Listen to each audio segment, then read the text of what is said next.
What is about to be laid out in the next 20 minutes represents, without exaggeration, the single most consequential shift in Middle Eastern strategic balance since the 1973 October War.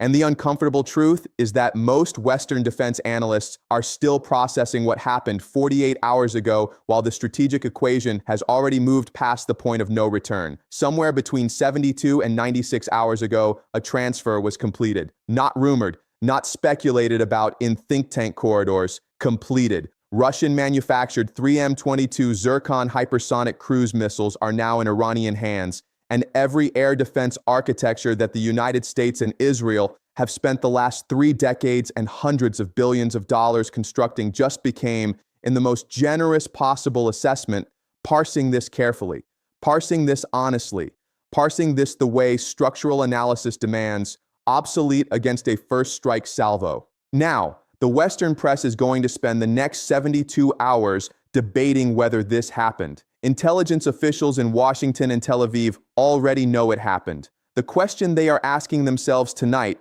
and the question that should concern every serious analyst on Earth, is not whether the Zircons are in Iran.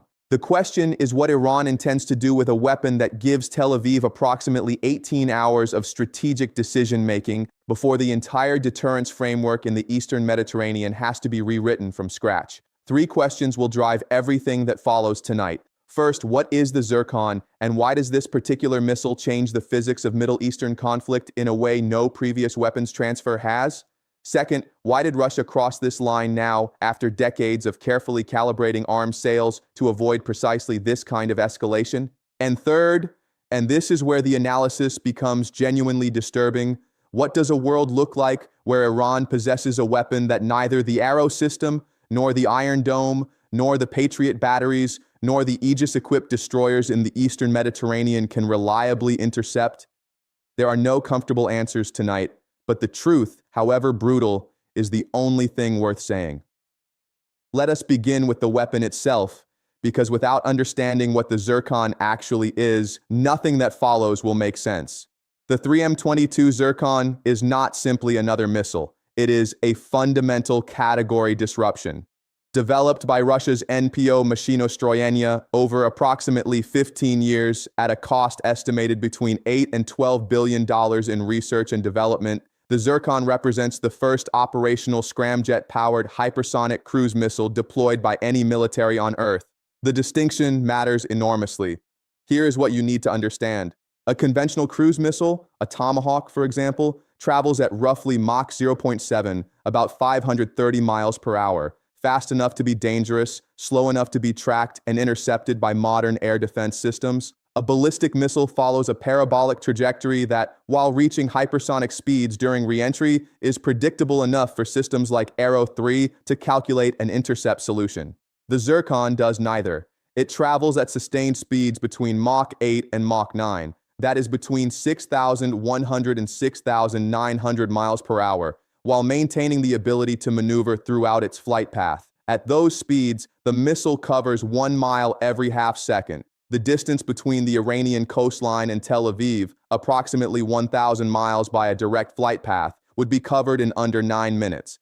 But the effective decision window is far shorter than 9 minutes because detection does not occur at launch. Detection occurs when the missile's radar signature crosses the threshold of early warning systems, and at Mach 9, the gap between detection and impact in a theater the size of the Eastern Mediterranean compresses to somewhere between 90 seconds and 3 minutes. Let me explain why those numbers matter in concrete terms. The Arrow 3 system, Israel's most advanced exo-atmospheric interceptor, requires a minimum of between 4 and 7 minutes to calculate a firing solution, launch, and guide an interceptor to a predicted intercept point. The system was designed to defeat ballistic missiles following predictable trajectories. Against a maneuvering target at Mach 9, the mathematical window for intercept effectively does not exist. The Patriot PAC-3, the most advanced American theater defense system deployed in the region, has a demonstrated engagement ceiling against targets traveling at approximately Mach 5. The Zircon exceeds that threshold by 60 to 80%. This is not speculation. This is physics. And physics does not negotiate. The operational specifications of the Zircon compound the problem. It carries a warhead estimated between 300 and 400 kilograms of high explosive, sufficient to destroy a naval vessel or a hardened command facility with a single hit. Its range is estimated at between 620 and 1,000 kilometers from ship-based launch platforms. But critically, the ground-launched variant, which is what intelligence assessments indicate was transferred, may extend that envelope to beyond 1,500 kilometers, placing every major Israeli city, every American base in the Gulf region, and every naval asset in the eastern Mediterranean within reach from launch positions deep inside Iranian territory, positions that would themselves be extraordinarily difficult to locate and neutralize preemptively. One Zircon missile is a problem. A salvo of 12 to 20 Zircons, launched simultaneously from dispersed mobile platforms across Iranian territory, is not a problem. It is a paradigm collapse. But understanding the technical capability is only part of the picture. The question that every serious analyst must confront is why Russia chose this moment to cross a line it had carefully avoided for 30 years.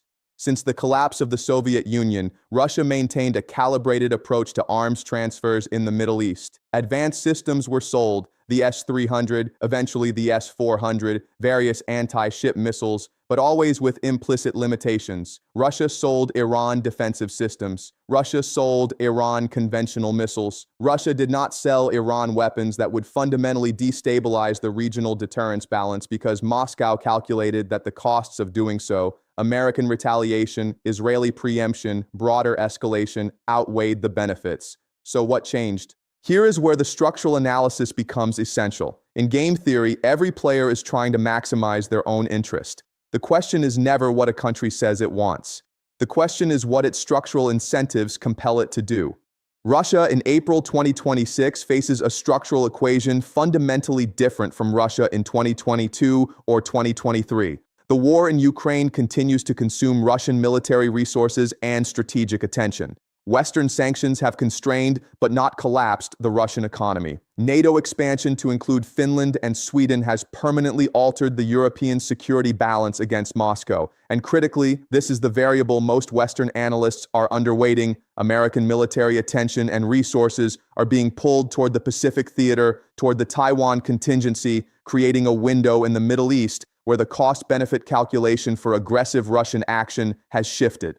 Russia is not transferring Zircons to Iran because Moscow wants a Middle Eastern war. Russia is transferring Zircons to Iran because Moscow needs Washington distracted, overstretched, and forced to make impossible allocation choices between the Pacific, Europe, and the Middle East simultaneously. One theater, America can manage. Two theaters strain the system. Three theaters, three simultaneous theaters requiring carrier strike groups, air defense assets, intelligence bandwidth, and political attention. That is the structural trap. And this is where the historical pattern becomes impossible to ignore. Every empire that has attempted to maintain military dominance across three or more simultaneous theaters has faced the same structural crisis. Rome in the 3rd century, managing the Rhine, Danube, and Persian frontiers simultaneously, began the fiscal and military fragmentation that eventually proved terminal. The British Empire in 1942, fighting in North Africa, Southeast Asia, and the Atlantic simultaneously, was forced to accept American strategic primacy as the price of survival. The Soviet Union in the 1980s, managing Afghanistan, the European confrontation, and internal nationalist movements simultaneously, collapsed within a decade. The pattern does not repeat because of cosmic inevitability. It repeats because the physics of power projection across vast distances creates resource allocation problems that compound faster than imperial systems can adapt. And America in 2026, facing potential confrontation with China in the Pacific, ongoing commitments in Europe, and now a fundamentally altered threat environment in the Middle East, is staring at precisely this structural crisis. Russia understands this pattern. Russia is, in a very real sense, weaponizing this pattern. This brings us to the most important question, and the one that the next 18 to 48 hours will begin to answer. What does Israel do? The Zircon transfer does not merely add a new weapon to Iran's arsenal. It fundamentally undermines the strategic doctrine that has governed Israeli security for 50 years. That doctrine rests on two pillars: qualitative military superiority that guarantees air dominance and precision strike capability, and a missile defense architecture that provides the civilian population with protection sufficient to absorb a first strike and respond with overwhelming force. The Zircon compromises both pillars simultaneously. Qualitative military superiority means nothing if the adversary possesses a delivery system you cannot intercept, and missile defense architecture that cannot defeat the incoming threat is not a shield. It is a psychological comfort that evaporates the moment it is tested. Israel now faces a decision tree with no good branches. Let me walk through them with the rigor that this moment demands. Scenario 1. Israel attempts a preemptive strike to destroy the Zircon missiles before they can be deployed to operational launchers. This requires precise intelligence on storage locations, successful penetration of Iranian air defenses, which now include the S-400 and potentially the S-500, and complete destruction in a single wave, because any surviving missiles would likely be launched immediately in retaliation. The probability of achieving complete destruction in a first strike against dispersed mobile assets across a country 4 times the size of Iraq, defended by the most advanced Russian air defense systems available, is assessed by most serious analysts at below 15%. And the cost of failure, immediate Zircon retaliation against targets that cannot be defended, is existential. Scenario 2. Israel accepts the new reality and pursues accelerated development of hypersonic intercept capability. This is the rational long-term response, but long-term means 5 to 8 years minimum before a reliable counter-hypersonic system could be developed, tested, and deployed. In the interim, the deterrence gap remains open, and Israel's entire strategic posture depends on Iranian restraint, a dependency that no Israeli security planner finds acceptable. Scenario 3. Israel escalates to nuclear deterrence signaling, making explicit what has been implicit for decades, that any use of Zircon missiles against Israeli population centers would trigger nuclear retaliation. This is the option that Western analysts do not want to discuss publicly, but it is the option that the structural logic most strongly supports. When conventional deterrence fails, nuclear deterrence is the only remaining framework. But nuclear deterrence against Iran carries its own catastrophic risks, including the possibility that Tehran calculates Israel would not actually use nuclear weapons against Iranian cities due to the global consequences, creating a deterrence credibility gap that the Zircon itself was designed to exploit. None of these scenarios is good. All of them represent strategic deterioration from the Israeli perspective. And this is the fundamental point. The Zircon transfer has shifted the burden of escalation management from Iran to Israel and from Israel to the United States. Tehran can now wait. Tehran can be patient. The mere existence of the capability degrades Israeli strategic confidence day by day, week by week, creating pressure for either preemptive action that risks catastrophic escalation or accommodation that rewards the transfer and invites further erosion. This is the trap.